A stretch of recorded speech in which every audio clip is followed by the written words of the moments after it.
The Secret Doctrine by Elena Petrovna Blavatsky, a facsimile of the original edition of 1888, printed by the Cunningham Press, Alhambra, California. Volume 1, Cosmogenesis. Part 2, The Evolution of Symbolism in its approximate order, with explanatory sections. Section 8, The Lotus as a Universal Symbol. There are no ancient symbols without a deep and philosophical meaning attached to them, their importance and significance increasing with their antiquity. Such is the lotus. It is the flower sacred to nature and her gods, and represents the abstract and the concrete universes, standing as the emblem of the productive powers of both spiritual and physical nature. It was held sacred from the remotest antiquity by the Aryan Hindus, the Egyptians, and the Buddhists after them, revered in China and Japan, and adopted as a Christian emblem by the Greek and Latin churches, who made of it a messenger, as the Christians do now, who replace it with the water lily. Note: in the Christian religion, Gabriel, the archangel, holding in his hand a spray of water lilies, appears to the Virgin Mary in every picture of the Annunciation. This spray, typifying fire and water, or the idea of creation and generation, symbolizes precisely the same idea as the lotus in the hand of the Bodhisattva who announces to Mahamaya, Gautama's mother, the birth of the world's savior, Buddha. Thus also Osiris and Horus were represented by the Egyptians constantly in association with the lotus flower, the two being sun gods or fire, the Holy Ghost being still typified by tongues of fire. End of note. It had and still has its mystic meaning, which is identical with every nation on the earth. We refer the reader to Sir William Jones. Note: see Sir William Jones, Dissertations Relating to Asia. End of note. With the Hindus, the lotus is the emblem of the productive power of nature through the agency of fire and water, spirit and matter. Eternal, says a verse in the Bhagavad Gita, I see Brahm, the Creator, enthroned in thee, above the lotus. And Sir W. Jones shows, as noted in the stanzas, that the seeds of the lotus contain, even before they germinate, perfectly formed leaves, the miniature shapes of what one day, as perfected plants, they will become. The lotus in India is the symbol of a prolific earth, and what is more, of Mount Meru. The four angels or genii of the four quarters of heaven, the Maharajas, see stanzas, stand each on a lotus. The lotus is the twofold type of the divine and human hermaphrodite, being of dual sex, so to say. The spirit of fire or heat, which stirs up, fructifies, and develops into concrete form everything from its ideal prototype, which is born of water or primordial earth, evolved Brahma with the Hindus.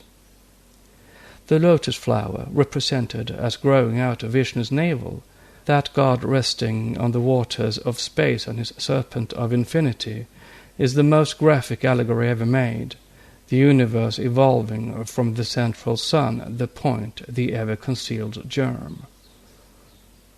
Lakshmi, who is the female aspect of Vishnu, and who is also called Padma, the lotus, is likewise shown floating at creation on a lotus flower, and during the churning of the ocean of space, springing from the sea of milk, like Venus from the froth. Note on Lakshmi. Lakshmi is Venus, Aphrodite, and, like the latter, she sprang from the froth of the ocean with a lotus in her hand. In the Ramayana, she is called Padma. End of note. Then, seated on a lotus, beauty's bright goddess, peerless Shri, arose out of the waves, sings an English Orientalist and poet, Sir Monier Williams. The underlying idea in this symbol is very beautiful, and it shows furthermore its identical parentage in all the religious systems. Whether in the lotus or water lily shape, it signifies one and the same philosophical idea, namely, the emanation of the objective from the subjective, divine ideation passing from the abstract into the concrete or visible form. For as soon as darkness, rather that which is, quote, darkness, unquote, for ignorance, has disappeared in its own realm of eternal light, leaving behind itself only its divine manifested ideation. The creative logoi have their understanding opened, and they see in the ideal world, hitherto concealed in the divine thought, the archetypal forms of all, and proceed to copy and build or fashion upon these models forms evanescent and transcendent. At this stage of action, the demiurge is not yet the architect. Note on the demiurge. In esoteric philosophy, the demiurge, or logos, regarded as the creator, is simply an abstract term, an idea, like army, as the latter is the all-embracing term for a body of collective forces or working units, soldiers. So is the demiurge the qualitative compound of a multitude of creators or builders. Burnouf, the great Orientalist, has seized the idea perfectly when saying that Brahma does not create the earth any more than the rest of the universe. Quote, having evolved himself from the soul of the world, once separated from the first cause, he evaporates with and emanates all nature out of himself. He does not stand above it, but is mixed up with it. Brahma and the universe form one being, each particle of which is in its essence Brahma itself, who proceeded out of himself. End of quote and end of note. Born in the twilight of action, he has yet to first perceive the plan to realize the ideal forms which lie buried in the bosom of eternal ideation, as the future lotus leaves, the immaculate petals, are concealed within the seed of that plant. In chapter 81 of the ritual Book of the Dead, called Transformation into the Lotus, a head emerging from this flower, the god exclaims, I am the pure lotus emerging from the luminous one. I carry the messages of Horus. I am the pure lotus which comes from the solar fields. The lotus idea may be traced even in the Elohistic chapter, the first of Genesis, as stated in Isis. It is in this idea that we must look for the origin and explanation of the verse in the Jewish cosmogony which reads, And God said, Let the earth bring forth the fruit tree yielding fruit after his kind, whose seed is in itself. In all the primitive religions, the Son of the Father is the creative God, that is, his thought made visible. And before the Christian era, from the Trimurti of the Hindus down to the three Kabbalistic heads of the scriptures as explained by the Jews, the triune Godhead of each nation was fully defined and substantiated in its allegories. Such is the cosmic and ideal significance of this great symbol with the Eastern peoples. But applied to practical and exoteric worship, which had also its esoteric symbology, the lotus became in time the carrier and container of a more terrestrial idea.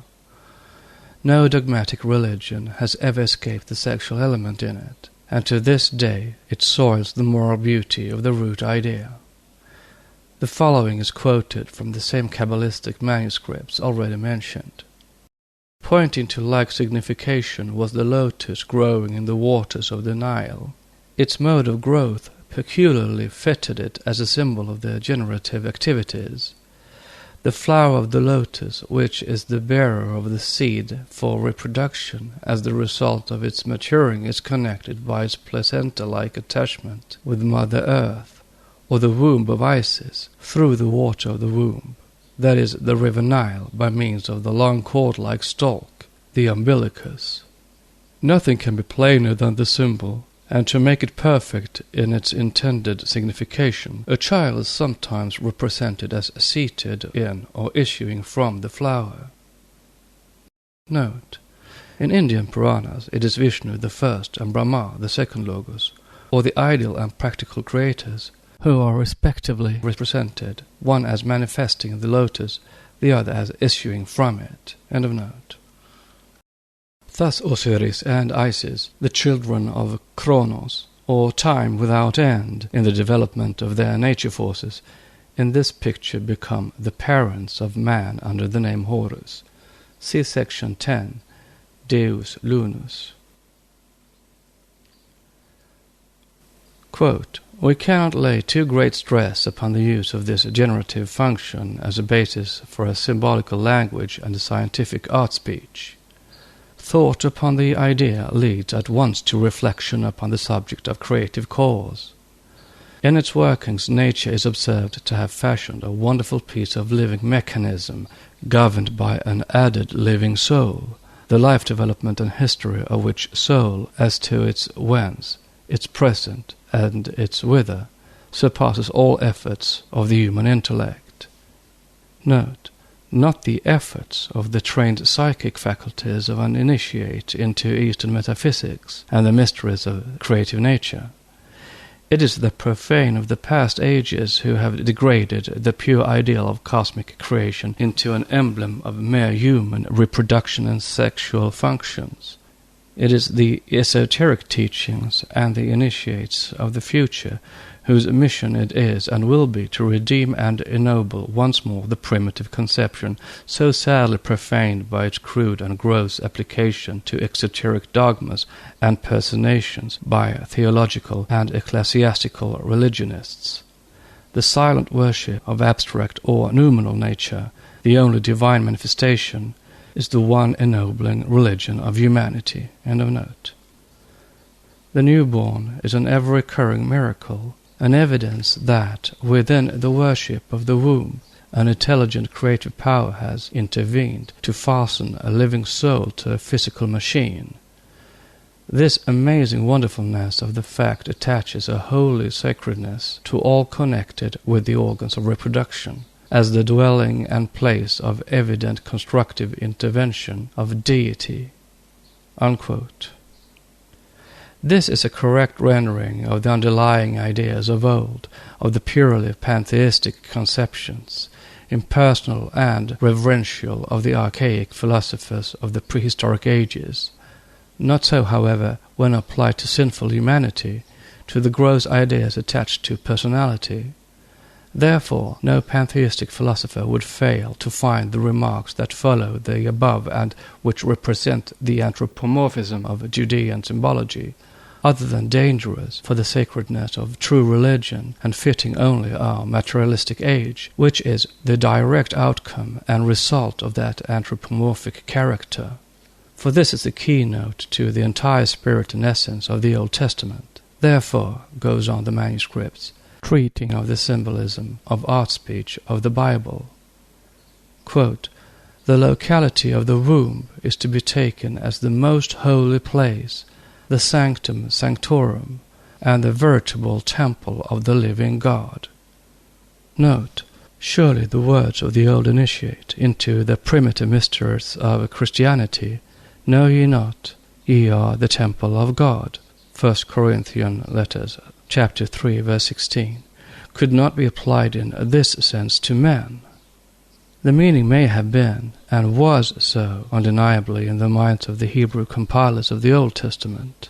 And here is the abyss that lies between the symbolism of the New Testament and the Jewish Canaan. This gulf would have remained and ever widened had not Christianity, especially and most glaringly the Latin Church, thrown a bridge over it.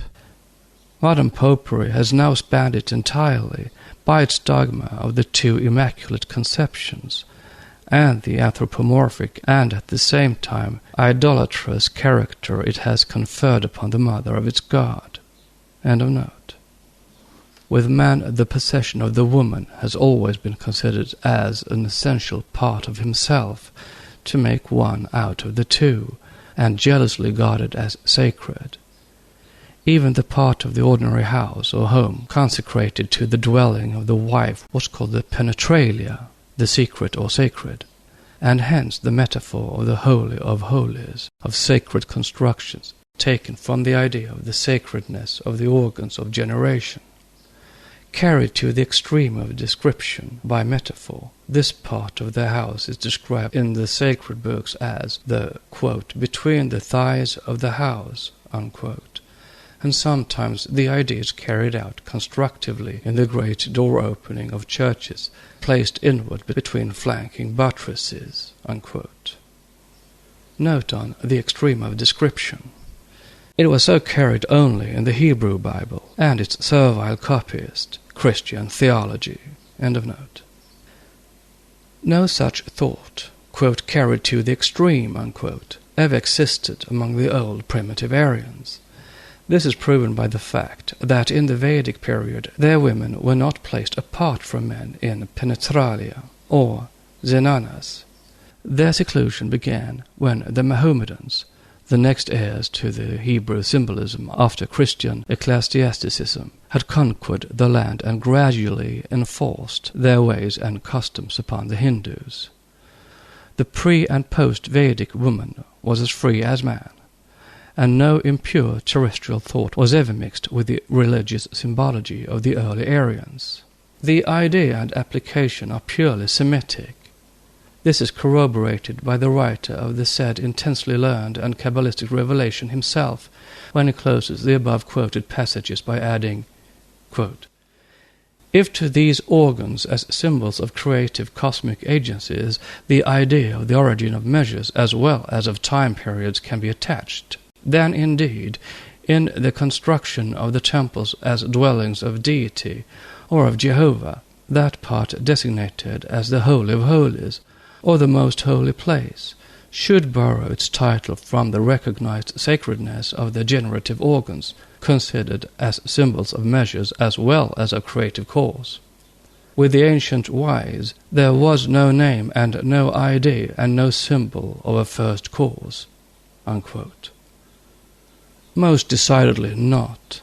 Rather never give a thought to it and leave it forever nameless, as the early pantheists did, than degrade the sacredness of that ideal of ideals by dragging down its symbols into such anthropomorphic forms. Here again one perceives the immense chasm between Aryan and Semitic religious thought, two opposite poles, sincerity and concealment. With the Brahmins, who have never invested with an original sin element the natural provocative functions of mankind, it is a religious duty to have a son. A Brahmin, in days of old, having accomplished his mission of human creator, retired to the jungle and passed the rest of his days in religious meditations. He had accomplished his duty to nature as mortal man and its co-worker, and henceforth gave all his thoughts to the spiritual, immortal portion in himself, regarding the terrestrial as mere illusion, an evanescent dream, which it is. With the Semite it was different. He invented a temptation of flesh in a Garden of Eden, showing his God, esoterically the tempter and the ruler of nature, cursing forever an act which was in the logical program of that nature. Note: the same idea is carried out exoterically in the incidents of Egypt. The Lord God tempts sorely Pharaoh and plagues him with great plagues, lest the king should escape punishment, and thus afford no pretext for one more triumph to his chosen people. End of note.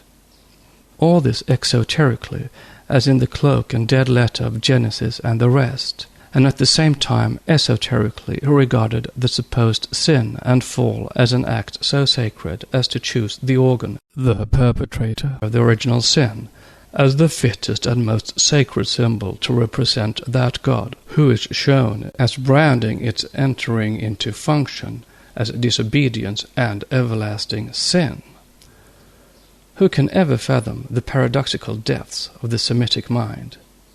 And this paradoxical element, minus its innermost significance, has now passed entirely into Christian theology and dogma. Whether the early fathers of the Church knew the esoteric meaning of the Hebrew Old Testament, or whether only a few of them were aware of it, while the others remained ignorant of the secret, is for posterity to decide. One thing is certain, at any rate: as the esotericism of the New Testament agrees perfectly with that of the Hebrew Mosaic books, and since, at the same time, a number of purely Egyptian symbols and pagan dogmas in general, the Trinity, for example, have been copied by and incorporated into the Synoptics and St. John, it becomes evident that the identity of those symbols was known to the writers of the New Testament, whoever they were. They must have been aware also of the priority of the Egyptian esotericism, since they have adopted several such symbols that typify purely Egyptian conceptions and beliefs in their outward and inward meaning, and which are not to be found in the Jewish Canaan. One of such is the water lily in the hands of the archangel in the early representations of his appearance to the Virgin Mary. And these symbolical images are preserved to this day in the iconography of the Greek and Roman churches. Thus water, fire, the cross, as well as the dove, the lamb, and other sacred animals, with all their combinations, yield esoterically an identical meaning and must have been accepted as an improvement upon Judaism pure and simple. For the lotus and water are among the oldest symbols, and in their origin are purely Aryan, though they became common property during the branching off of the fifth race. Let us give an example. Letters, as much as numbers, were all mystic, whether in combination or each taken separately. The most sacred of all is the letter M. It is both feminine and masculine or androgyne, and is made to symbolize water, the great deep in its origin. It is mystic in all the languages, Eastern and Western, and stands as a glyph for the waves. In the Aryan esotericism, as in the Semitic, this letter has always stood for the waters. For example, in Sanskrit, Makara, the 10th sign of the zodiac, means a crocodile, or rather an aquatic monster associated always with water. The letter Ma is equivalent to and corresponds with number 5, composed of a binary, the symbol of the two sexes separated, and of the ternary, symbol of the third life, the progeny of the binary. This, again, is often symbolized by a pentagon, the latter being a sacred sign, a divine monogram. Maitreya is the secret name of the 5th Buddha and the Kalki avatar of the Brahmins, the last Messiah who will come at the culmination of the great cycle. It is also the initial letter of the Greek metis, or divine wisdom, of mimra, the word or logos, and of mitras, the mir, the monad, mystery. All these are born in and from the great deep, and are the sons of Maya, the mother. In Egypt, mouth, in Greece, Minerva, divine wisdom, Mary, or Miriam, Mira, etc., of the mother of the Christian Logos, and of Maya, the mother of Buddha. Madhava and Madhavi are the titles of the most important gods and goddesses of the Hindu pantheon. Finally, Mandala is in Sanskrit a circle or an orb, the 10 divisions of the Rig Veda. The most sacred names in India begin with this letter generally, from Mahat, the first manifested intellect, and Mandara, the great mountain used by the gods to churn the ocean, down to Mandakin, the heavenly Ganga, Ganges, Manu, etc., etc. Shall this be called coincidence? A strange one it is then, indeed, when we find even Moses found in the water of the Nile, having the symbolical consonant in his name. And Pharaoh's daughter called his name Moses, because, she said, I drew him out of water. Exodus 2, verse 10. Note, even to the 7 daughters of the Midian priest, who, coming to draw the water, had Moses water their flock, for which service the Midian gives to Moses Zipporah, the shining wave, as wife. Exodus 2. All this has the same sacred meaning. End of note. Besides which, the Hebrew sacred name of God applied to this letter M is Meborach, the holy or the blessed, and the name for the water of the flood is Mbul. A reminder of the 3 Marias at the crucifixion and their connection with Ma, the sea or water, may close this example. This is why in Judaism and Christianity the Messiah is always connected with water, baptism, the fishes, the sign of the zodiac called Menam in Sanskrit, and even with the Matsya, fish avatar, and the lotus, the symbol of the womb, or the water lily, which is the same.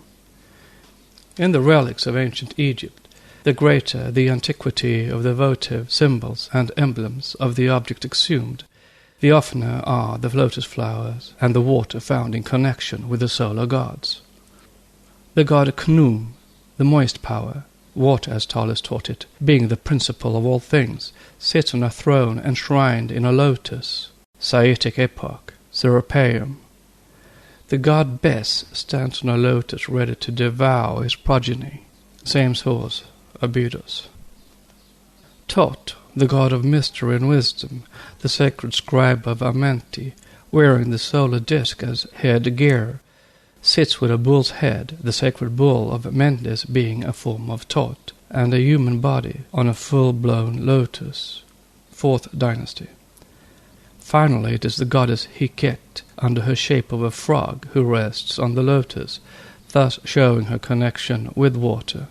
And it is this frog symbol, undeniably the most ancient of the Egyptian deities, from whose unpoetical shape the Egyptologists have been vainly trying to unravel her mystery and functions. Its adoption in the Church by the early Christians show that they knew it better than our modern Orientalists. The frog or toad goddess was one of the chief cosmic deities connected with creation on account of her amphibious nature, and chiefly because of her apparent resurrection after long ages of solitary life enshrined in old walls, in rocks, etc. She not only participated in the organization of the world together with Khnum, but was also connected with the dogma of resurrection. Note: with the Egyptians, it was the resurrection in rebirth after 3,000 years of purification, either in Devakan or the fields of bliss. End of note. There must have been some very profound and sacred meaning attached to this symbol since, notwithstanding the risk of being charged with a disgusting form of zealotry, the early Egyptian Christians adopted it in their churches. A frog or toad enshrined in a lotus flower, or simply without the latter emblem, was the form chosen for the church lamps, on which were engraved the words, "I am the resurrection," ego eim anastasis. These frog goddesses are also found on all the mummies. Note, such frog goddesses may be seen at Bulak in the Cairo Museum. For the statement about the church lamps and inscriptions, it is the learned ex-director of the Bulak Museum, Mr. Gaston Maspero, who must be held responsible. See his Guide de Visiteur au Musée de Bulak, page 146, end of note. Next section is section 9, the moon, Deus Lunus, Phoebe.